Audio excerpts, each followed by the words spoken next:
picture. Really the hottest nigga, you gon' respect this lava. I'm shooting it if I pull it, boy, make sure you want this drama. I bring it to you like it's Law and Order SVU. Turn you to a vegetable, now you look good inside a soup. Family come from Bishopville, but I grew up in that Bronx Zoo where they shoot you dead in the street and then dance all on top of you. And I do what I gotta do. Started. Please don't get me started. Started. Amen, brother. I'm proud of you, man. I went to your channel yesterday, right? I said, let me go check out my man's channel and see what his subs is looking like right now. And you like close to 20,000 or something like that, man. It's amazing. Yeah, I've been working, man. You can't stop me, man. I'm gonna figure it out. That's it.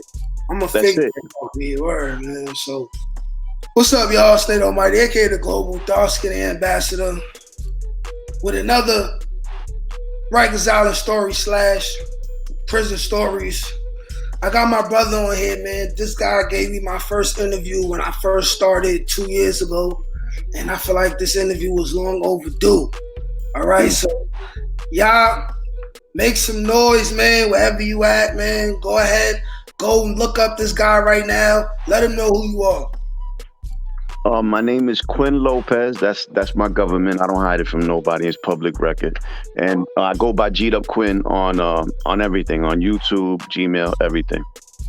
All right, yes. So, like I said, this brother was literally the first person who reached out to me out of anyone ever in the history of YouTube, you know, and asked me to come on and do an interview for him.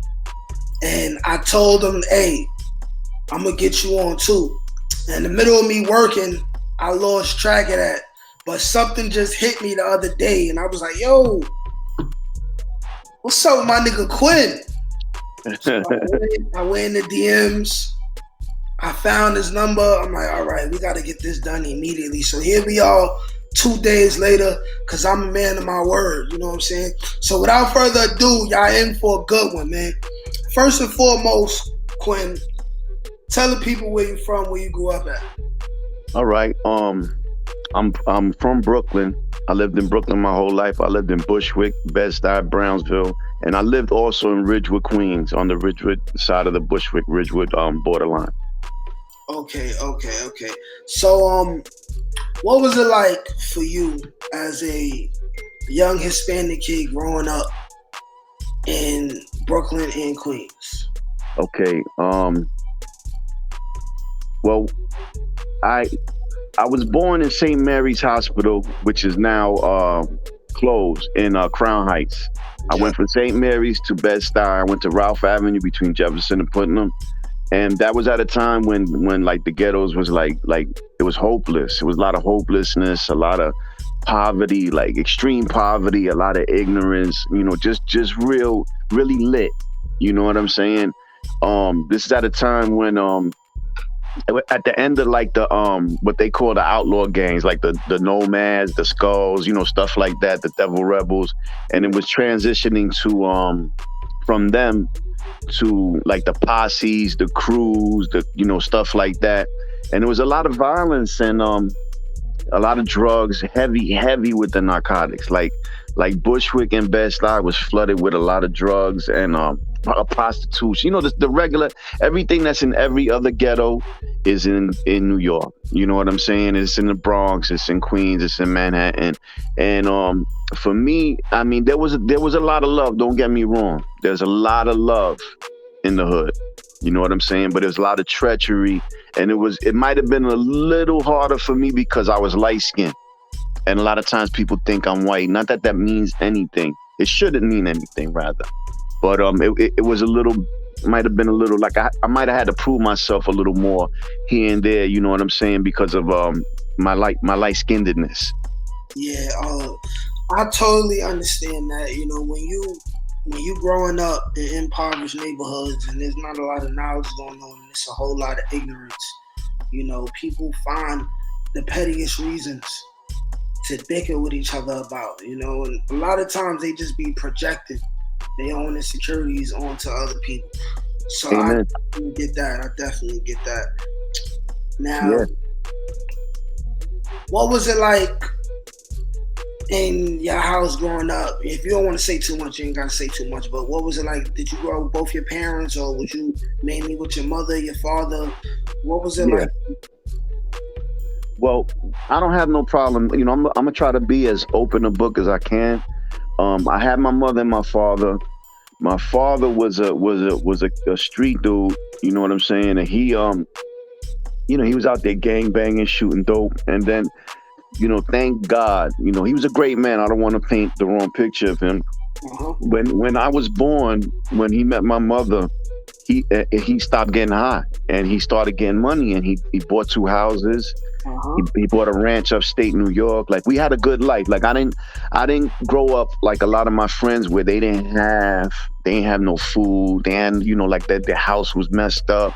Maybe their parents is not there, or they getting high. Like, my mother and my father, they got clean to take care of me and my brother. So even though I lived in the ghetto, I had a good life. I always was fly. You know, I always had money. You know, whatever toys I wanted, he would buy for me. He was a real nigga, my father. May he rest in peace, John Lowe, style legend. Okay, yeah, I understand that. I can relate to that in a way because, you know, my father passed away when I was 3 years old, but him and my mother was together, and we all lived together before he passed. And my mother, she had like a real good job, what people consider a real good job. She worked at Con Edison for 35 years and all that. And I had pretty much everything I could ask for. You know, she even tried to shelter me, you know, because we grew up in a real like dangerous neighborhood. So she tried to shelter me. She gave me anything I asked. But, you know, just being young and being a man, trying to find out who you are, growing up in the hood, at some point you gotta go outside. At some point, you know, and Amen. And I just started going outside and started just getting infatuated with the street life. And, you know, that's a similar tale to, you know, a lot of young brothers. Because, you know, a lot of people, you know, sometimes they front like they had it super duper duper hard in the house. You know, everybody mother wasn't a drunk or a crackhead the whole time. Some people, mothers and fathers, was in the house with them. You know, it just, sometimes you just start going outside and it really don't matter how you was coming up. That's right.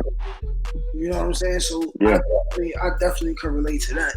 But all right, we can fast forward a little bit now. Tell the people how you first started getting involved in the streets, and what was some of the things you first was doing when you got involved in the streets? Well, I always was around it because, you know, even though my father, you know, he cleaned up his act as far as, you know, messing with the drugs and all that, he was out there, you know, doing what he had to do to, you know, to take care of us. So I was always around that. You know what I'm saying? I've always been around it. And if you live in the ghetto, you're gonna see all that stuff. It don't matter if it's in your household. It's like you said, as soon as you walk out the door, it's Front Street. You know what I'm saying? And you know, it's just like it's in my DNA to do stuff like that. You know, like just it's when my father passed, shit got rough. So, you know, when he passed, I just went into the street and did what I had to do. It was more of a do or die situation because when he died, I didn't know what was going on concerning the houses, and they took them from my mother. So they took, you know, we were in the street. So it's me and my brother in the street. We ain't got shit. You know, we bouncing around. We sleeping in basements, in our man's house, you know, wherever we can get a place to sleep. You know, you feel me? In the car, wherever. You know what I'm saying? And we just started getting money, you know, and you know, I started selling diesel. I caught a case on Gates in Ridgewood. That's the Kwin side of things. I caught a yeah. Explain to the people who may not know what diesel is. What's diesel? Oh, it's heroin. Heroin. For you squares out there, that's what diesel is. And I caught a case. I had an open case in Jersey at the time too. I went out there to sell crack when my man shit went left. So I caught the case in New York. I eventually Got caught a 1 to 3, and I went up top to do my 1 to 3. And when I came home, I had a block that was getting money before I left. You know, it was like a block that was, you know, active. Like there was, you know, was a flow on it. A lot of dudes were getting money on it. And when I came home, the block just exploded. And like it got so big that Mayor Bloomberg held a press conference on that shit. Like we was on the news on every channel simultaneously. I couldn't believe that shit. I was like, God damn, the block got so big.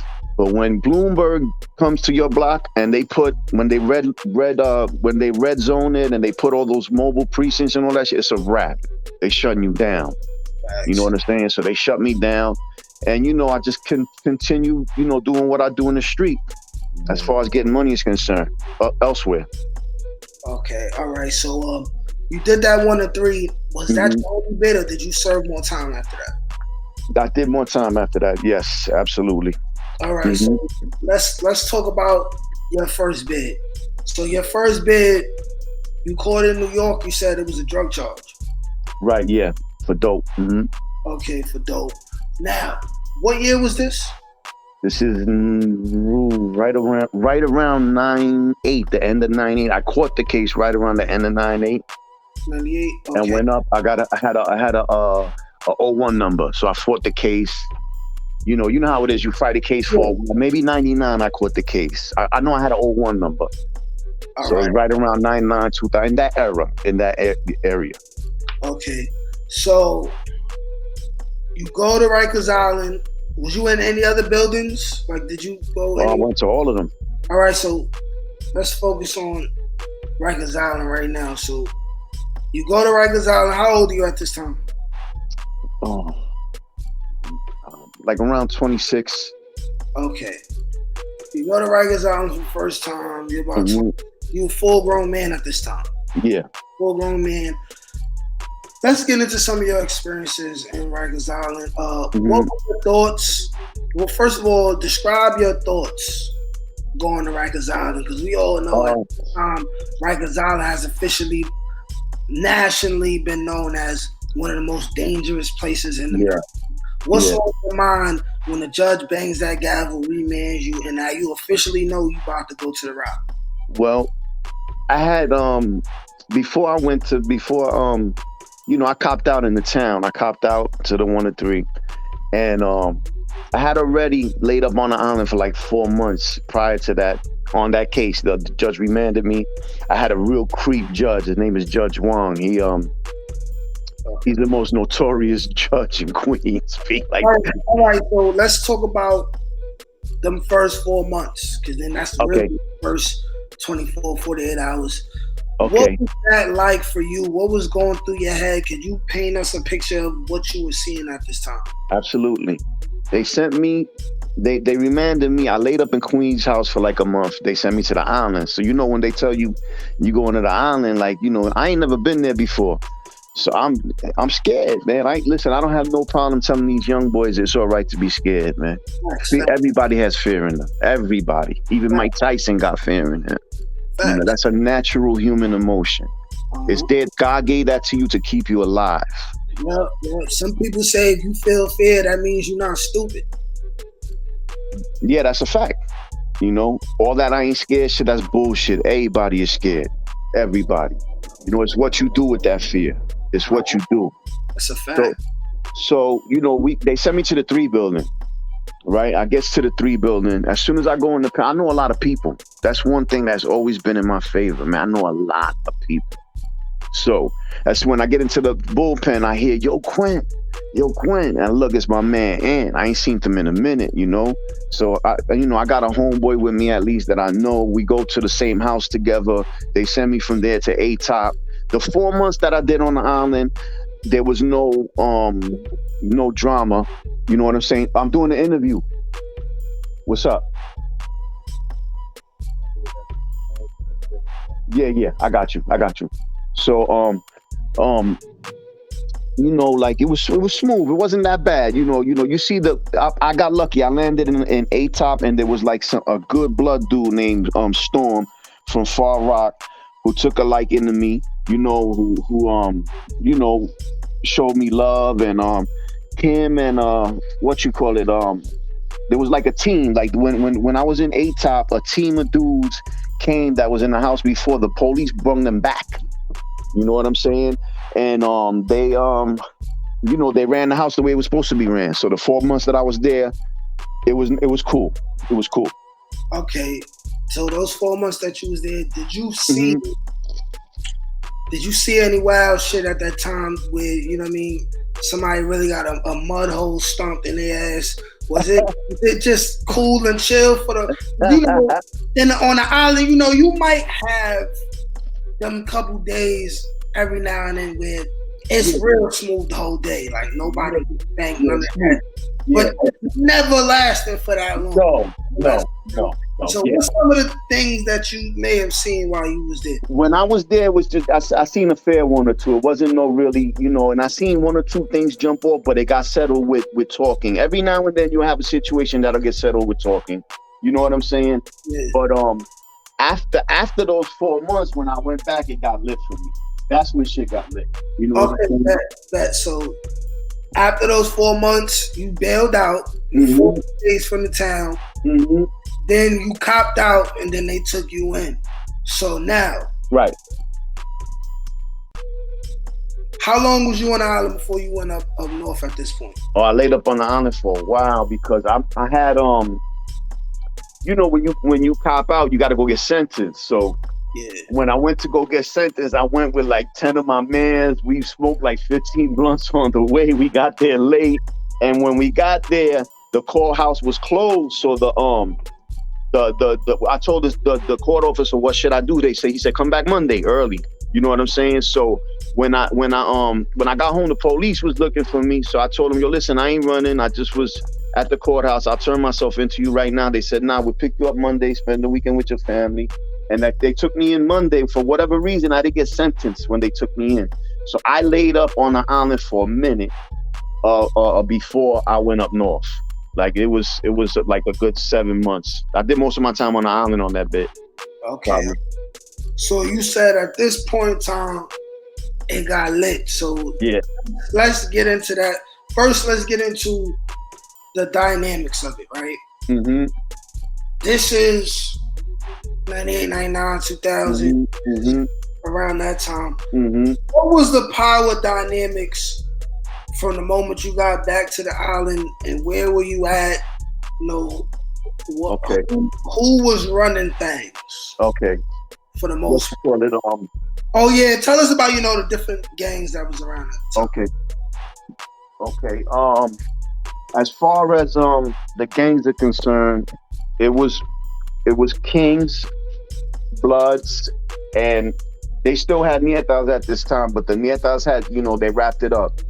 They wasn't allowing dudes to bang that no more. So if you see Nietas, they was, from when they was, when they was doing that. You know what I'm saying? Not to put their business out there like that, but everybody knows you don't see that Nieta shit ain't banging in New York right now. Yeah. So, but it was Nietas still, Latin Kings, Bloods. There was Muslims. There's always gonna be Muslims in jail, and there was some God bodies too, still doing their thing. Okay. That was the as far as the gangs that was there. But the Bloods, I gotta keep it real. The Bloods was at their biggest at that time. Like they was deep. You know what I'm saying? Okay. And that was who was doing most of the oppression, to keep it tall. Yeah. Hey, anybody who denies that, you just ain't using your brain. Yeah, it's just the truth. They'll tell you that. Most of the Bloods will tell you that. Anytime people got a majority of power, it's always gonna get corrupted. If it was anybody else with the same amount of numbers, it would have been their ass too. Yeah, power corrupts. That's it. That's just what it does. And that's not to say that there wasn't any good Blood dudes that I met. I met a bunch of great Blood dudes in my time. That I love dearly. I support Blood dudes in jail right now to this day, send them money, so it has nothing to do with me favoring one or the other. It has to do with truth. Exactly. And they was deep.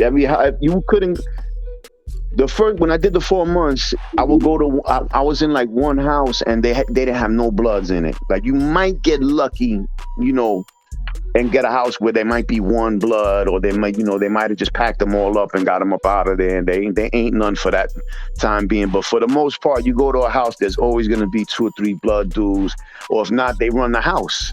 Pretty much. Yeah, you know, that's what was going on, and it got to a situation. I was in the 3. They sent me to the 3 building first. You know what I'm saying? So I went to the 3 building. I seen, you know, I always see niggas I know though. That's what always helped me. Like I said, I seen a few niggas I know. I landed in the house with some of my niggas from Bushwick. So at first it was smooth. When they packed me up, they sent me to a house that was like gladiator school. Yeah. You feel me? And the nigga tried to press me. I was there for a little while. Shit was cool. You know, I was rocking with these Latin King dudes. Do you remember what the guy said when you say he trying to press you? Oh, absolutely. I remember like it happened yesterday. Well, I was, like I said, I was rocking with these Latin King kids, right? And they, you know, they got upset because I didn't give them a cigarette. Some old bullshit, some old stupid shit. After I'm taking care of these niggas like they my sons, you know what I'm saying? So they turned on me. They went in, you know, cooked up a scheme with this blood dude. He was a bozo. And, you know, he told me he pressed me in a friendly way though. Like, yo, when you go to the store tomorrow, you got to get me some cookies, homie. You know, I said, I ain't, you know, right there, you know, off the rip, you know, like I'm from the stars, so I'm used to that gorilla shit. You know, I do that shit too. You know what I'm saying? So when he said that, I said, I ain't getting you a fucking thing. He said, word, and I said, all right, I laced my shit up. I had an ice pick in my slipper. You know what I'm saying? But at that moment, I'm thinking, damn, is it worth me poking this dude up and maybe killing him and never coming home off of 1 to 3, as opposed to just popping on him with my hands? You know what I'm saying? So I said, you know what, Kwin, do the hands. You know what I'm saying? And I slugged him. Boop. I rocked him. Boom. His head hit the plexiglass on the day room, and I slugged him again, and I linked him. You know what I'm saying? A lot of these dudes, they used to being bullies that they never got punched in their face or beat up before. It's shocking to them once they get like cooked. Yeah, you know what I'm saying? So I gave it to him. The whole house turned on me, but I got lucky because when I popped in front of the police. And the police snatched me, grabbed me, and threw me out the house. Because, you know, it could get... I seen niggas get done by the whole house stomping them out. You know what I'm saying? So I got lucky. You know what I'm saying? I don't want to act like I want to take a picture of like I'm some superhero that went to Rikers Island and conquered it. It ain't like that. I got lucky. You know what I'm saying? And it was drama, you know, from that point on. You know, once you have a beef with one gang member, you got beef with all of them. Yeah, I agree. Wait, hold when you say the Latin Kings had like a scheme, blood dude, what was that scheme? Did they basically just tell the blood like, yo, he fooled? Like, I don't know what went down between them, but I know that I have been taking care of these dudes for like a month. You know, they was fucked up. No disrespect. They, you know, and I was eating good because remember I had the block. I had my peoples out there doing their thing. So every time we go to the store, I'm spending $100. This is when you could buy cigarettes. I'm coming back with cons and cigarettes. I'm buying weed for us. Like we living, you know. And I had a homeboy in the house with me. His name was Panama, OG blood dude. He was real. We were close. So, you know, he was like, because I was with him, you know, I guess that helped me out in the house without, you know, with keeping the wolves off of me. You know what I'm saying? So they got upset because it was a day where I was like, yo, I told the nigga some shit like, yo, let him cut you down. You know what I'm saying? I don't got to keep giving you cigarettes and all that bullshit. We can, you know, we wasting. You know, and the nigga took offense. The nigga that I'm taking care of for like a whole month that never got shit, that I'm lining him up with weed, feeding his monkey ass, and he got upset because I told him it was something like, I told the nigga, yo, let the nigga bust you down instead of us wasting all these cigarettes all the time. You know what I'm saying? And he got offended, and he, you know, they went and did so. I don't know what they talked about as far as what, you know, the plan was, but after that happened, he came to me and said, yo, such and such want to talk to you. And I said, all right. And when he came, he said, yo, you know, no, he said, such and such said, you got to get him cookies. I said, tell him to come tell me that. And when he came, he said, yeah, yo, son, tomorrow when you go to the store, you know, like that smooth, friendly type of shit, you know? You got to give me some cookies or whatever. I said, I ain't no doubt. I knew what was up already. Ain't nothing to talk about after that. It's time to go to work. Facts. Like, hey, man, you handled that the way you was supposed to handle that, man. Word. You handled that exactly the way you supposed to handle that. Yeah. You know, I come from that. I come from the ghetto. Like, I've been in the streets my whole life. Yeah. And we all know, you know, you let that slide and you give into that. Oh, it's a wrap. You're going to be fooled forever. It's a wrap. Forever. All right, so you said after that, you got packed up, you moved, you started moving around, and it was still static? Like, what was that like? Yeah, it was staticky. Like, they sent me to the YME pen, right? They tried to put me into a house that was like, it was like the headquarters for the Almighty Blood Nation. So it had like 30 Bloods in it, right? And I knew that the niggas in my house used to mess with them because they used to come to my house. Those dudes, you know what I'm saying? And holler at them and piece them out and everything. And I refused. I said, I ain't going in there. Like, I'm not gonna do that shit to me. You know what I'm saying? Feed me to the wolves like that. So the captain was like, if you don't go in there, I'm gonna write you a ticket. I said, bust your pen. They're not gonna do that shit to me. You know what I'm saying? Like, fuck out of here. So they sent me to the YME pen. I told the captain, I told her, if you're gonna treat me like a bird and put me in any house where they're gonna kill me, I said, every time you send me to a house and I don't like it, I'm gonna fucking refuse. I'm gonna give you problems like you giving me problems. Straight up. So they took me to the YME pen and they took me to another house. And that was the house that I was in before I had left the last time. So I went in there. You know what I'm saying? I'm gonna show, this is the twist right here, to show you young boys that you never safe in jail. Never, right? They packed me up like a week later. I'm chilling, ain't no bloods in the house, I'm good. Smoking, I'm doing me. They packed me up. They say, yo, I'm taking you to OBCC. I goes to the bullpens, right? The house that I refused to go in, some shit jumped off. They packed the whole house up. They put all them niggas in the pens with me, right? They put like 2 or 3 dudes that was in the house that I popped off in the pens with us too. Them niggas told all the dudes what had happened, and them niggas tried to get me. Okay, so so y'all was all in the pens at this time? Yeah. Yup. So was they like, did they just like start arguing with you or something? Nah, I'm gonna keep it a buck. They took my shit and went to the back with it. And they were like, yo, come back here. So I looked at the CO, I said, yo, you gotta put me in another pen. You know, I'm saying, I'm being true because I want you young boys to see that it can happen to anybody, that anybody could get it, that you're never too tough to get hurt or killed or stabbed or cut. This is about survival at the end of the day. Like you trying to be, you know what I'm saying? Yeah. They really, and there's 30 gang members ready to get you, and you try to be the biggest gangster ever, you're liable to die. Yeah. You're gonna die being ignorant. Yeah, all they got to do is hit an artery. That's all it takes. Yeah, and you bleed out. One. That's it. In the right place, you will die. You out of here. You out of here. Yeah. So keep going. So I told the CO, I said, "Yo, put me in another pen." You know what I'm saying? I said they're gonna fry me. So he did it. He put me in another pen. Yeah, he did his job. You know what I'm saying? He made a big thing out of it. He blew the spot up, which made me look bad, but I ain't, it made me look like I was, being a rat, but that's not what I did. I ain't say, yo, him. I ain't say no name. I said, yo, just put me in another pen. I can't live in this pen. You know what I'm saying? And he blew it up. Yo, where's his stuff? And I said, I ain't got no stuff. He said, I see you come in with you. He blew it up like a cop does. You know what I'm saying? But it's all good. He put me in the and I'm being all the way truthful. I want to paint a picture for these young boys, man.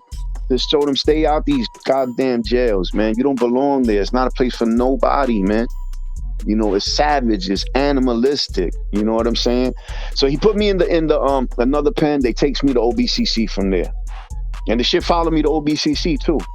It did? Well, you know, all they gotta do is send a letter.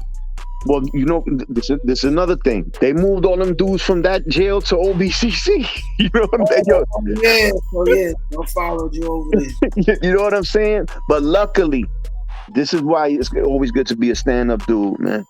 The dude Panama that was he was a big blood. He was with me in the 3 building that I said, right? I seen him in the hallway. They moved him too. So he was like, yo, Kwin, what up? So I'm leery. You know what I'm saying? I say, yo, I'm like, yo, what up? You know, so but he said, yo, Kwin, man. He said, yo, you my man, son. He said, you don't gotta be leery of me. He said, I love you, man. He said, you used to look out for me, feed me, give me cigarettes. He said, you did what you had to do. I respect you. You popped our homeboy. He said, I don't like that kid anyway. He said, you did what you had to do. He said, you see me, you don't never. Real, man, all the time. Yeah, real, recognize real. So when they moved me to OBCC, this is the true story, right? I was so like, at that point, I was like exhausted with all the drama and all the bullshit that was going on. When they moved me into OBCC, it was like 1 o'clock in the morning. So, you know, everybody's locked in. So when I got into my cell, I dropped to my knees, B. This is true, real shit. I said a prayer. I said, God, man, just let me get up top without killing somebody or letting, them killing me. And let me hook up with some real niggas in here. You know what I'm saying? Let me get around some real niggas. I know they in here. You know what I'm saying? And that's what happened. That's what happened. We all have that moments, man. This is just the real that goes on that people just don't talk about, you know, like I had moments too, you know. I done been so angry. I'm in my cell by myself, you know, like shedding tears. You know, like it gets that real. It's just people don't talk about it. Everybody act like they was just some super big extra gangster, you know. And we human beings, you know what I mean? We feel sorrow, we feel pain, you know. Right. No one is exempt from that. No one. No one is exempt from fear. We're all human. You know what I'm saying? Like, so, okay. So you made a prayer. I come out in the morning. Yes, let's hear. You know, I'm cautious. I'm trying to see what's what and who's who. I meet a dude, my man from Bushwick named G. Niggas is official tissue. It's my son. I love him to death, right? He's like, yo, you from Bushwick? I'm like, yeah. He's like, you know, sometimes I see it like those are my mans. He's like, so he put me on the phone with them. And when he put me on the phone with them, he seemed like we was like, yo, what up? I love you, nigga. And he got on the phone with them and they gave me the thumbs up. So now I'm good. You know what I'm saying? I hook up with another dude from Far Rock named Born. Godbody dude official. There was the kid Tuffy from Queensbridge, blood kid. He was in the house with us. My man Ro, a blood kid too. He was in the house with us. I became cool with Ro. So I went to the yard to take care of business, man. Like, cause I'm not trying to run or hide and none of that bullshit. I went to the yard and Ro stepped up for me and they're like, yo, I gotta fall back from that. That's my man, yo. And it calmed shit down for me. You know what I'm saying? It allowed me to do the rest of my time there, you know, a little more relaxed and get up north without, you know, any more bullshit. All right. Okay, so once things started dying down, was it pretty smooth until from that point until you went up north? Well, like I said, man, I was because I was getting money. I was going to the store heavy. You know, we had, niggas was getting, what they get in jail. You know, it was smooth. And in them houses in OBCC, those are the Bing houses. They turned them into populations. I mean, shit is huge. So, we used to roll up sticks, go to the back, up to the upper tier, sit by the window, smoke weed, do jail, bid the way you're supposed to bid. Yep. And then they sent me up north from there. Okay, now, how much of your time did you serve up north? I did like a year. I got they sent me to first they sent me to Phasalia, which is a minimum. I hated it. And because them camps is like they wake you up at 7 a.m. You got to wait for a truck to come. They put you on the truck. It's just like slavery. You got to go to the woods and chop wood and be a slave and all this bullshit. You don't get paid. You know what I'm saying? And people be like, oh, yeah, I want to go to a middle end. No, you don't. You want to go to a good medium where they have a lot of programs that can help you, like electricity, refrigeration, computers, where they got a good library where you could work out. You want to go to a place where you can really benefit from your time being incarcerated. You want to go to a minimum. I don't even know if they have minimums anymore. I know they was closing a lot of them. Yeah. Last time I was up there. So you ain't get into no shenanigans. You ain't have to knock nobody out or nothing. Nah. I went from there. My classification went up because I had a open case in Jersey. Yeah. They shot me to Marcy. Marcy was official. Marcy was like, that's the best jail I've ever been in. Not that it's good to be in jail, but as far as accommodation is concerned. Yeah, accommodations just make the bed easier. Yeah. The right things for you. Yep. And they had a beautiful gym. They had a big ass yard. They had everything in the yard. Bocce ball, like 5 full courts, boxing, anything you could imagine. Football, volleyball, anything you could imagine. A track. And I did my bit up there. I ate good and I worked out and I was all right. Okay, bet. So then you go home. Mm-hmm. So, how many more times did you get locked up after this first sentence that you did? I went upstate 2 more times. 2 more? Yeah. Okay, so how did you catch your next bid? Was it the same kind of charges before? Yeah, it was a direct sale. I sold two cracks to an undercover. And as soon as I turned the corner, they jumped out on me. I had my co-defendant. He was driving me. I had the marked money in my lap as they jumping out. So I was, it was a wrap. You're not beating that. So, as soon as they jumped out, though, I looked at my co-defendant. I said, "You don't worry about it. I got this. Don't worry about it. I got you." And like two other court dates after that, I copped out. I had told them though. I said, "Don't worry about it." Don't need to even play with them. Like, nah. I'm guilty. It's over with. Yeah, they give me a decent bid. I'm out of here. I'm gonna go. I had already been up north, so I know up north I'm gonna be okay. You know what I'm saying? So I told my co-defendant as soon as we got arrested, I told him, "Don't worry about it. I got this."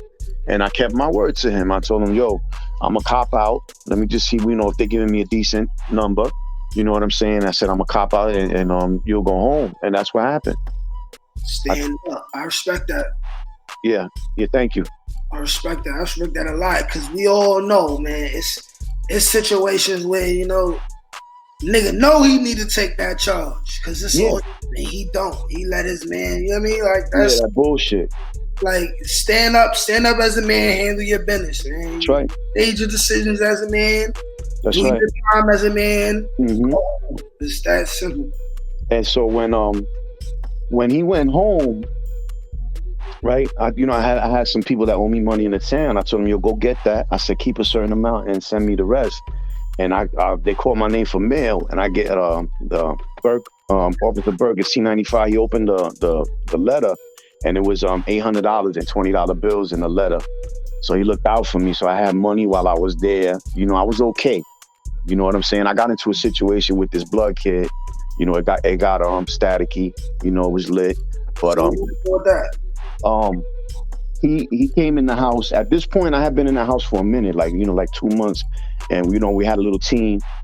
Rest in peace, Classic was there with me. Shout out to Classic, man. Rest in peace. There was some good dudes in there. 1 or 2 good blood niggas. A few niggas from the Bronx. Some Latin King niggas that I was rocking with. My man Mel Murder from Edenwald. So, I had a nice team. We was rocking. You know what I'm saying? It was money flowing in the house. We was eating. It was good.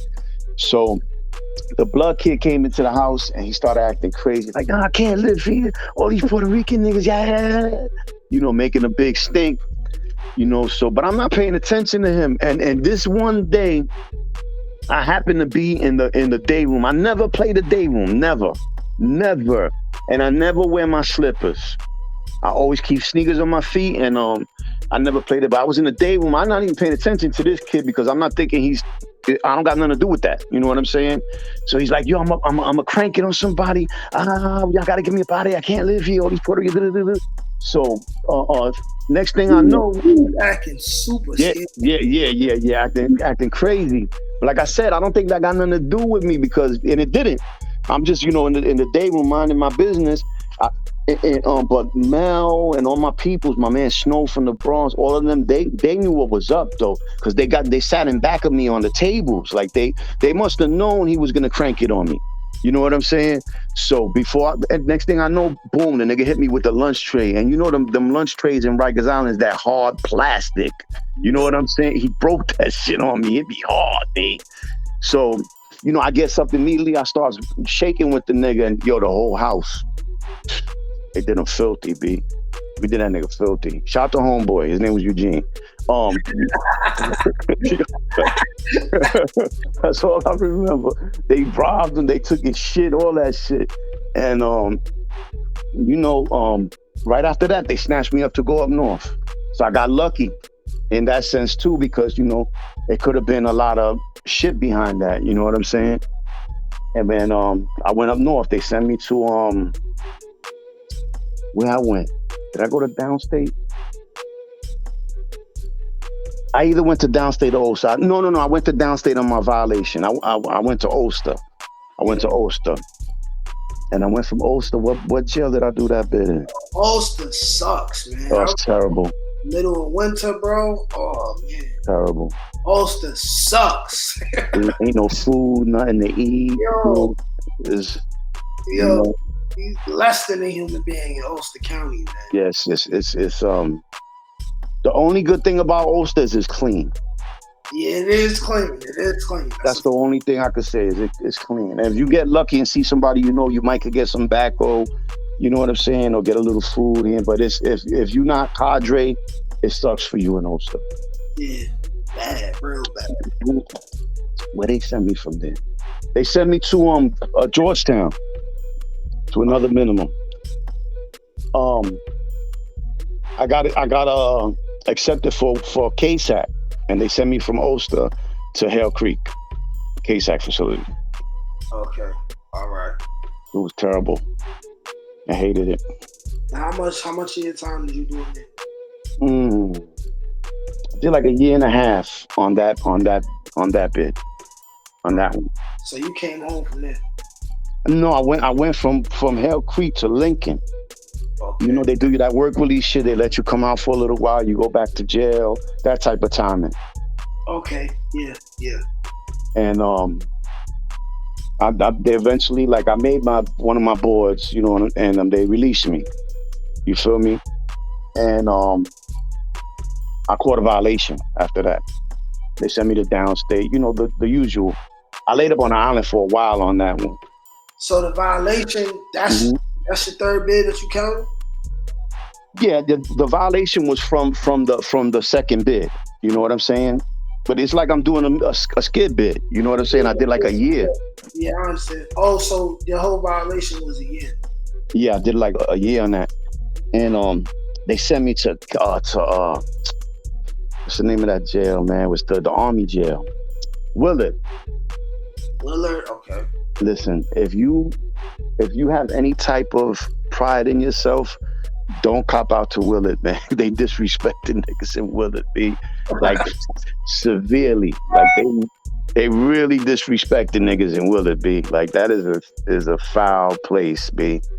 So word, yo. And you know what's crazy? I had them beat on a writ, and they kept trying to stop me from getting the writ. So I did almost a whole bit anyway in Willard. I got out like 3 weeks early on the writ. But yeah, that was the last time I'd been up north. Okay.